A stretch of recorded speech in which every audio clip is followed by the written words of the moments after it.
Well, welcome to this pre-recorded webinar for the Right Method Tutoring. I'm Kevin Shaw, your host and founder of this tutoring, and we'll get started right away here. We're going to share this, and so this is the second of three pillars, and we want you to have help for your high school students who are either advanced or struggling. So let's dive right in to this.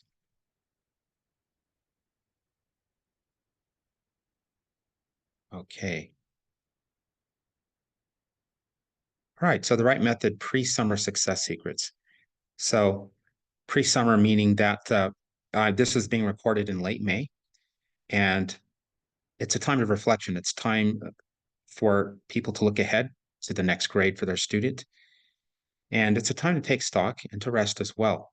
But realizing that summer is a special time in which a lot of deficits are erased. You get rid of a lot of um, struggles.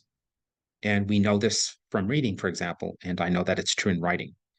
And so students that are well-to-do and have all the resources in the world and are excellent readers and read at or above grade level are ahead of a lot of students. However, they found in studies that students that made up their deficits during summer are exceeded the students who were on grade level.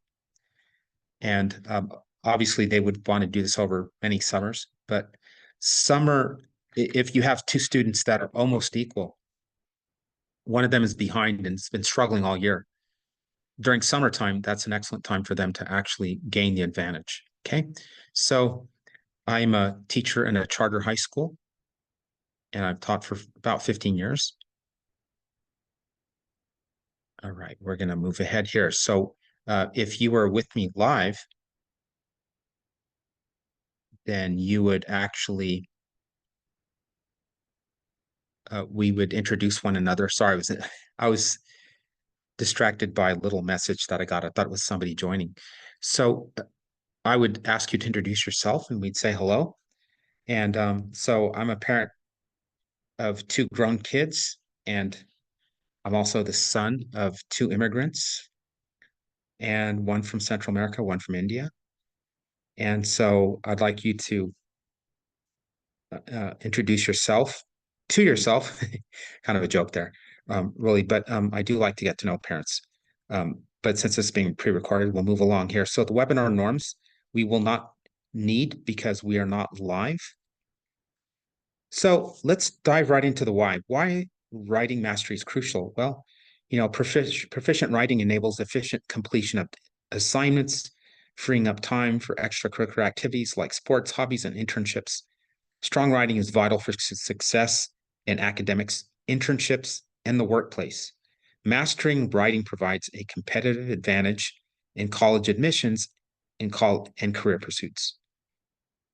Grade inflation often masks the need for better writing skills until students face standardized tests, professional demands, or the disappointment of college. And it should say rejection letters here. Okay, so I invite you to think about it this way. Your child has a 4.5 GPA, right? They are in an internship program for the summer. And by all measures, they will probably be accepted to a handful of their choice colleges. They're also going to be competing with other students that also have 4.5 GPAs and have interesting extracurricular activities. And so, what is going to be the difference? Writing might be that difference that is made here. And I'll tell you from firsthand experience, writing will open up doors. Now, also think about this. Colleges, as well as high schools, are inflating grades. This has been happening after, the late 1960s. And I don't have time to get into that big story, but if you look it up, there is a real national epidemic. And it used to not be affecting colleges. So nowadays, colleges are treating students like clients and customers, not students. And so professors are afraid to evaluate students objectively speaking. Okay. So what it means is that C level and B level work is receiving A's.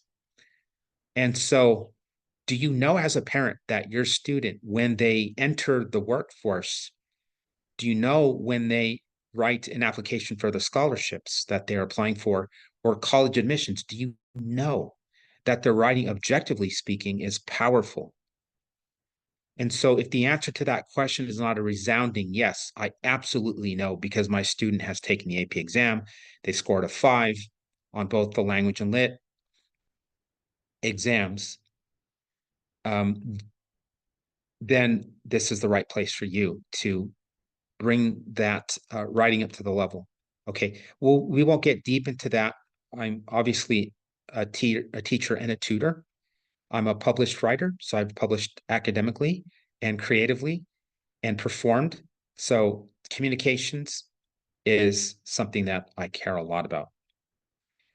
Agenda. So past our introductions, why mastering writing is crucial, which we just talked about.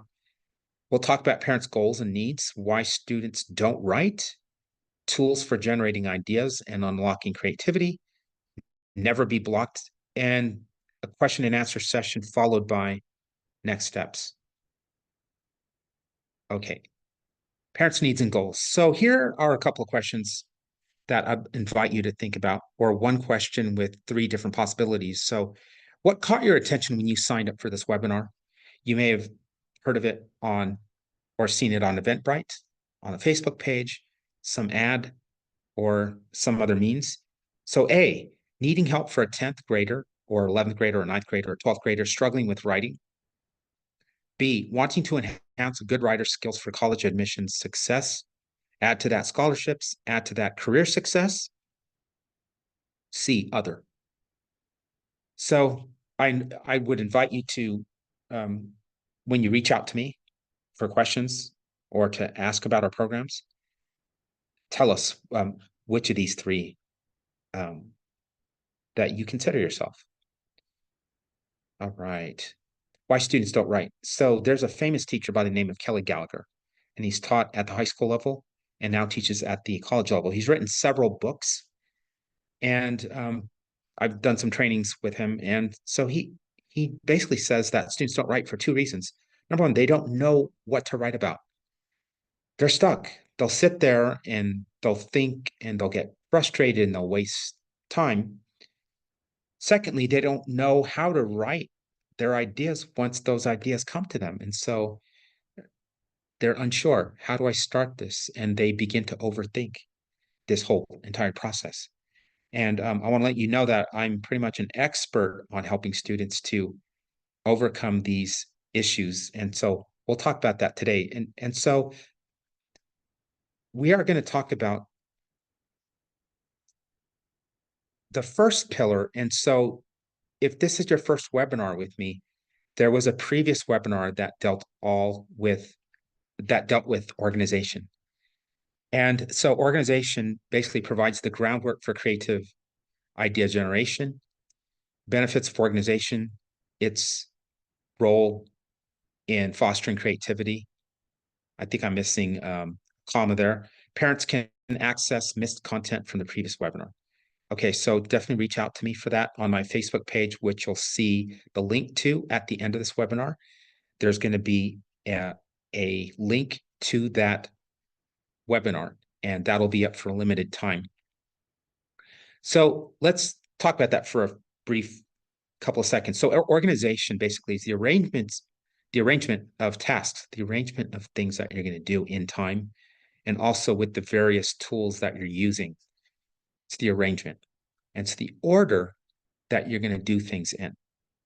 What frequently happens is students don't have a process for capturing ideas. They don't have a process for writing. And or they may have that, but they may be stuck on the implementation of those ideas and how to write them. That'll be the 3rd webinar, by the way. It'll focus all on that aspect here. But I just want to say that student organization is not only organization that affects a paragraph, a sentence, an essay, a research paper, and so on, meaning the development of those ideas, what comes first, what comes second in that paper.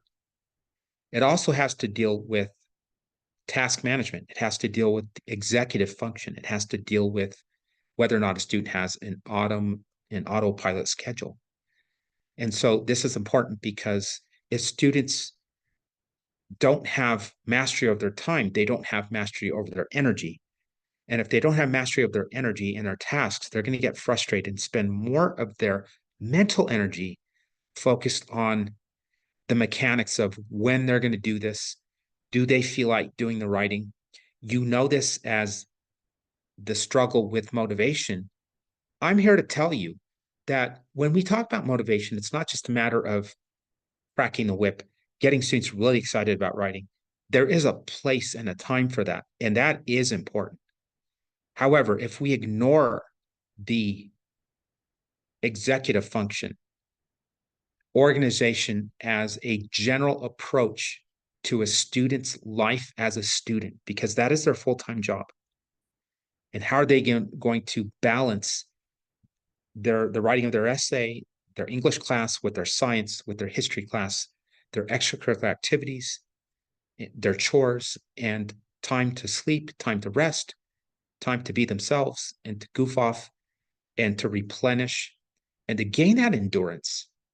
That all has to do with organization. And so, um, if you want to know more about organization and the tools that I've developed and the systems that I have in place for helping parents and students with that, then feel free to reach out to me. The 6 stages of the writing process. We're going to go through pretty quickly here because this is kind of really what the first webinar touched upon, and the last webinar will also touch upon. However, this actually does have to do with organization because we have to have a process for everything so that every stage in the process has its time. Okay. So the writing process involves 6 stages: integrating, organization, and content development. We talked about that. The stages include pre-writing, drafting, responding, revising, editing, and the final draft. So responding, if in case you're wondering, is when we share our writing with ourselves, others, parents, peers, teachers, and they respond to us by giving us feedback and asking us questions like, what did you mean here? What are you trying to say? Right? And this interaction that we have helps us to figure out whether or not our thinking and our drafting is actually going somewhere meaningful. Okay. So that sets the stage for us to be able to revise and to rearrange our ideas and to think about what might be missing, what we need to add, what we need to take away from that. Editing, of course, has to do with style, usage, sentence structure, rhythm, spelling, all of those mechanics, and a lot of other things. And then the final draft, of course, is the final read through, looking for mistakes. And so let's move on here to unlocking creativity. Now, again, the issue for a lot of writers, including published authors, is writer's block, right? Oftentimes, people will write and rewrite, and they will get very frustrated with that. Or students will just walk away and say, I don't like the writing. I don't like to do this. If you've ever heard students say things like that, that may be a way of them saying, I don't know how, or I don't know what I want to write about, or I don't know how to write it. And so they just give up in frustration. So I'm here to help with that and to put that in context so they can understand that it's not a personal issue. It's not a matter of not being a good writer. It's a matter of not embracing a process by which they can, capture those ideas. Unlocking creativity, informal writing and journaling nurture creative thinking. And so writing in a way is a way of life. When we talk about organization, right? If an assignment is given to a student on a Monday and it's due on Thursday or Friday, then what should students be doing on Monday, Tuesday, Wednesday? What should they be doing the prior week? Well, the simple answer is they should always keep a journal of ideas. And here in my classroom, there are 3 ways to think of a journal entry, 3 journal prompts. They could be text to self. So we're reading a passage. How does the text relate to me and my life? Text to text. So how does this passage relate to other things I've read, movies, and so forth? And text to world. How does the text, the passage that we're reading, relate to what's happening in the world around us? What's happening in my local community? What's happening at the state, national, international level? What's happening in space? And so we have to capture these ideas. And so we're getting used to putting our ideas on paper, and writing is a form of thinking, right? So that really almost has to do with the pre-writing stage. And so let's hit the next point here. Importance of regular writing practice and providing students with meaningful writing experiences to spark creativity. There's such a thing as high stakes writing, low stakes writing.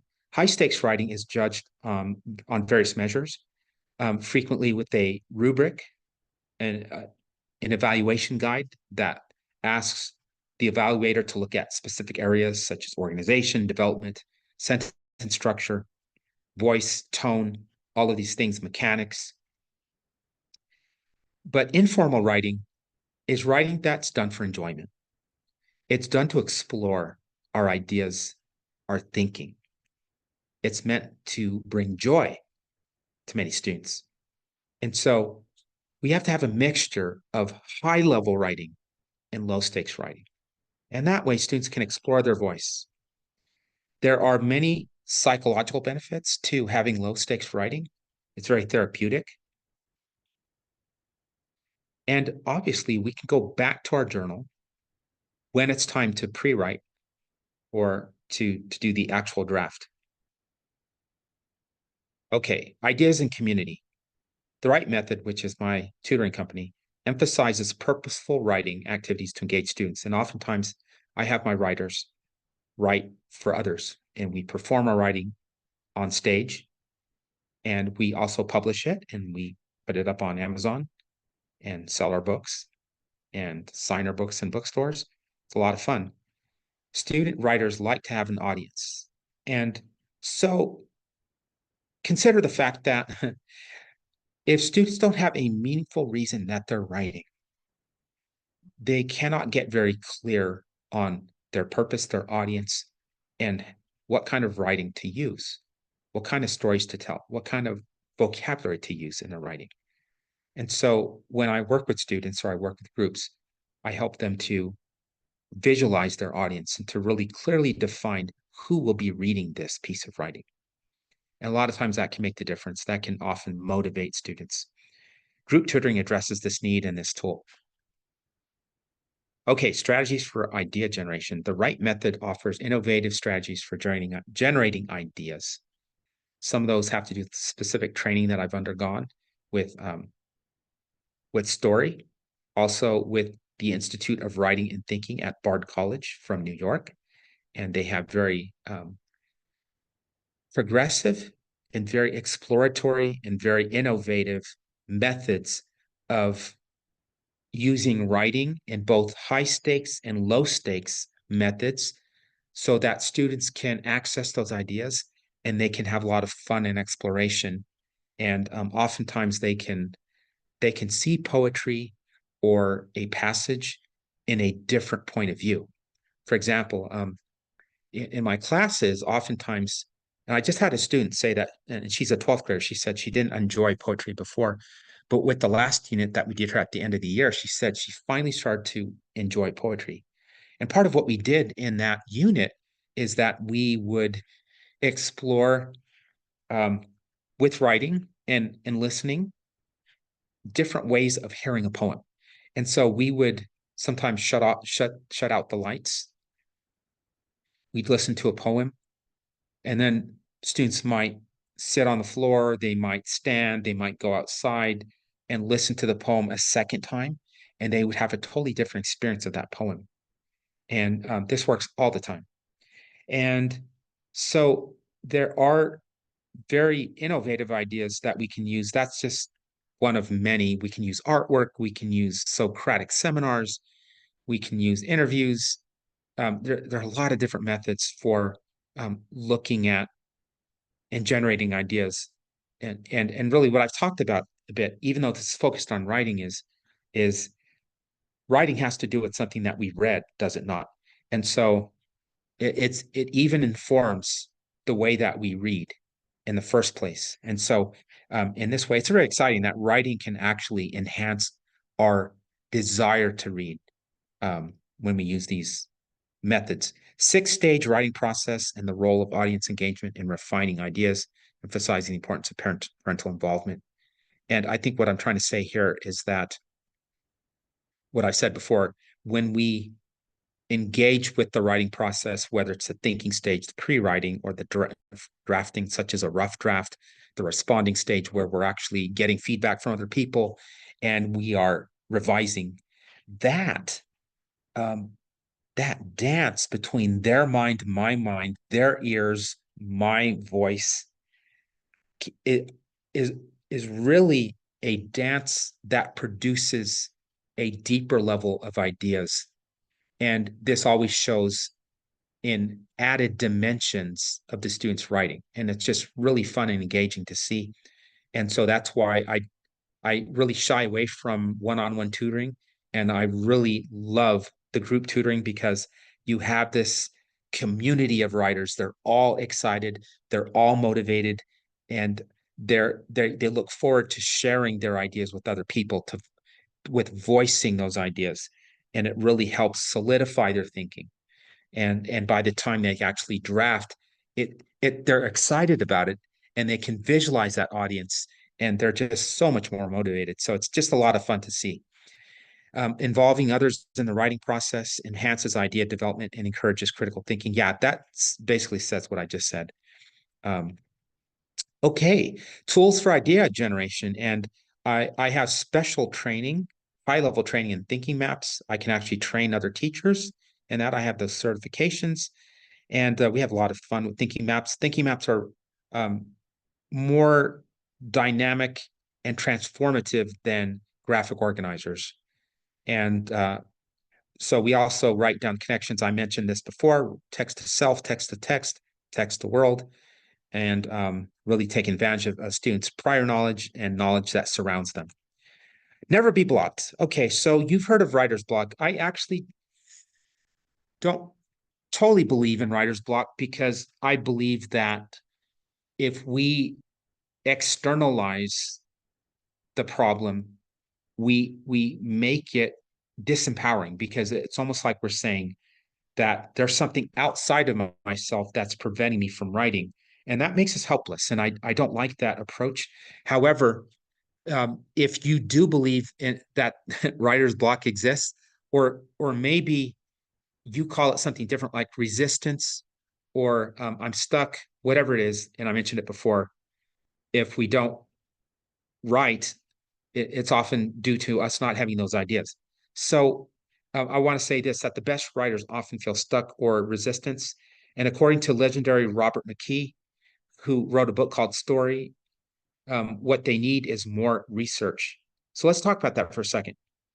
If your student is feeling blocked or resistance or doesn't know what to write about, then they simply should um, get on the internet or read a book, read an article, talk with somebody, interview a mentor, and get more information out there. Fill that notebook, fill that mind full of more information. You know, Robert McKee likes to say that you need to write what you know. And so Robert McKee has high level students. In fact, 30 of his students have won the Academy Award for either directing or screenplays or acting. And so he's very active in Hollywood. And I used to work for him, in fact. And so that's what really stuck with me. And then there is a writer by the name of, um, what's his name? But he wrote a book called The War of Art. And his name is Stephen Pressfield. He actually believes that there is resistance out there, and resistance is very complex. However, my point here is you never have to be blocked if you know how to generate ideas. And so that's something that I always help students with. And so good writers write what they know, and good writers are good readers. Okay, what are the next steps here? So basically, that's the end of this particular webinar. And so I invite you to consider one of several things. Sign up for the next webinar. Consider personalized help with two options, okay? So you can book a student success session. This session offers a deep dive with an expert tutor, that is myself, to get customized help for your student. You'll receive either a valuable resource or access to expert tutoring, depending on whether your student qualifies. And I have to say, I don't accept all students because I just have a very small, tiny, easy list of requirements. And one of those, of course, is do you have technology that works? Does, do you show up on time? And because I think that students have a responsibility to themselves and to others. And I like to hit the ground running in my tutoring. And we like to have fun in the tutoring, and it is a lot of fun. Um, there's humor, um, there's personalized sharing if students feel comfortable with that, and they really look forward to those sessions. There are a few other requirements that has to do with the time schedule. If you're in India, Australia, Canada, England, it's possible to work with you, but there are certain hours that I work with because I'm still teaching full time. So obviously, I can't take everyone there. All right, due to high demand and limited availability, I also, by the way, keep my tutoring sessions small, no more than 10 students. Um, what I usually do is send just a quick couple of questions to parents that are considering the tutoring. The process is quick, taking less than 5 minutes. This session is offered at no charge for webinar attendees. So let me clarify that because it might seem a little confusing there. So basically, if you are interested in booking a student success session, which lasts between 30 and 45 minutes, you'll get one-on-one attention. We'll be there with you, your student, and we'll talk about their needs, their goals. We'll talk about what good looks like. And then I'll give them customized help. I'll make suggestions of specific tools that I have, and my list of tools is growing over time. So I have some pretty cool tools to offer people for free, by the way. And if we believe that tutoring is a good fit for your student, then we schedule this uh, kind of deep dive and look at tutoring as being an option there.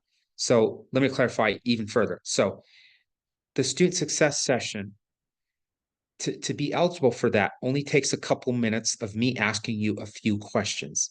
Okay.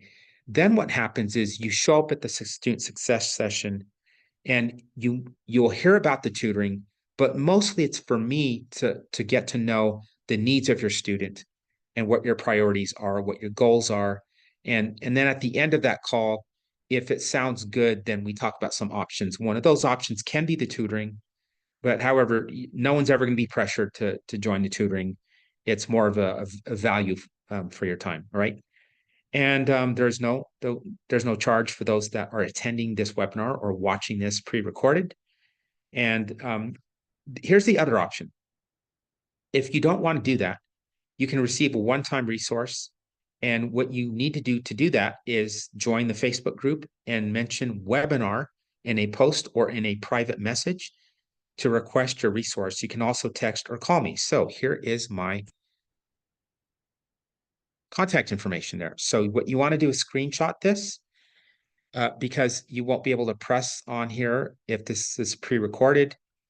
And so there it is. There's my email address. There is the Facebook page. And you can ask for help on the Facebook page. You can ask for specific answers to questions you may have in regards to specific assignments that your student is working on. And there's my phone number as well. So I just want to thank you for your time, your attention, and I do invite you to send me questions and I'd be happy to send you answers. So anyway, I appreciate you joining this webinar. The next webinar, if you want to know what the Zoom link for that will be, feel free to send me a message and ask. My Facebook page will always have that information. And that basically is going to take place. I won't give you the exact days and times because that can vary. And I know this recording is going to be replayed time and time again. But you probably saw this on Eventbrite. And so you can also look me up on Eventbrite as well. That's Kevin, Kevinshah. And let's see if we can pull up that page for you. There's the Facebook page right there. There's one of my resources, 3 Secrets for Students to Master Academic Writing with Confidence. It's an 11-page document. And you'll see here, Eventbrite, that the events have a certain name because I simplified the name to High School Writing Secrets Pillar 2. So the next one coming up is pillar number 3. Anyway, have a wonderful day, everyone, and I will see you soon.